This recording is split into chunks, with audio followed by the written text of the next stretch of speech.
খোঁড়ায় খোঁড়ায় হাঁটলো কেন? পায়ে কি ব্যথা পাইছেন নাকি? আপনি কি পায়ে ব্যথা পাইছেন?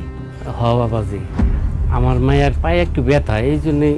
আব্বা মিথ্যা কথা বলতেছো কেন? ওনাদেরকে সব সত্যি কথা বলো। মানে আপা, আমার মায়াটার পায়ে একটু সমস্যা আছে।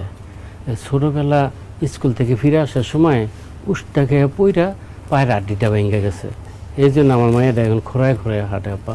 তাহলে আপনার মেয়ে ন্যাংরা? এই জন্যই তো কই, এত সুন্দর মাইয়া, লেখাপড়া জানে, বিয়ার বয়স পার হয়ে যাইতেছে, বিয়া হয় না কেন? সমস্যা নেই, আপনার মাইয়া ল্যাংরা হোক আর লুরা হোক, আমাকে পছন্দ হয়েছে। মানে আমরা কিছু শর্ত দিব, এটা যদি আপনি মাইনা নেন তাহলে আপনার মাইয়ারে আমার পোলার বউ হিসাবে বাড়ি নিয়ে যান। আমি সব শত মাইনা নেবো, কোন কি শর্ত? আমার পোলা বেকার, মনে করেন ব্যবসা বাণিজ্য করবো তো, নগদ 2 লাখ টাকা লাগবে।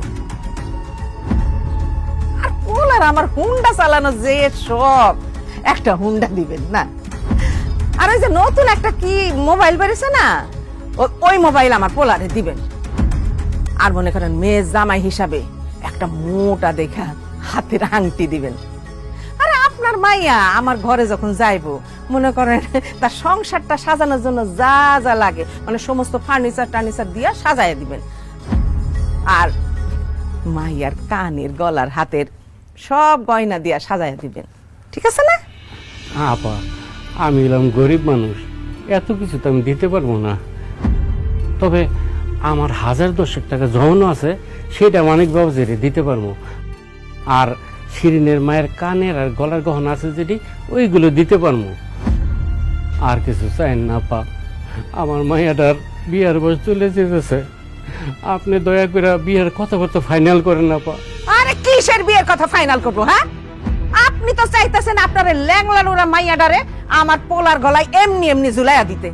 আমার এত সুন্দর পোলা, আপনার ওই ল্যাংলা লুংরা মাইয়ারা এমনি এমনি বিয়া করতে যাইব কোন দুঃখে? আমি যেটা বলছি সেটা যদি দিতে পারেন, বিয়া হইব, নাহলে হইব না। আমার আব্বা গরিব যেন আপনারা এত কিছু যৌতুক চাইতেছেন কোন আক্কেলে? এই মুখ সামলে কথা বলেন। আমরা কিসের যৌতুক চাইতেছি? আপনার মতো একটা ল্যাংড়া লুলা মাইয়ারে বিয়া করে আপনার বাপের মুসিবত দূর করার চেষ্টা করতেছি। তার ঘরের বোঝা আমি আমার ঘরে নিতেছি, সেই জন্য সে উপহার হিসাবে এগুলো আমারে দিবে। আমার যদি সামর্থ্য থাকতো তাহলে তোমরা যা যা চাইছো তার চাইতে বেশি দিতাম, কিন্তু আল্লাহ তাআলা তো আমার সেই সামর্থ্য দেয় নাই। আমি কি করবো কও? বাবাজি, আমার মেয়েটার যদি তুমি বিয়ে করো তাহলে তুমি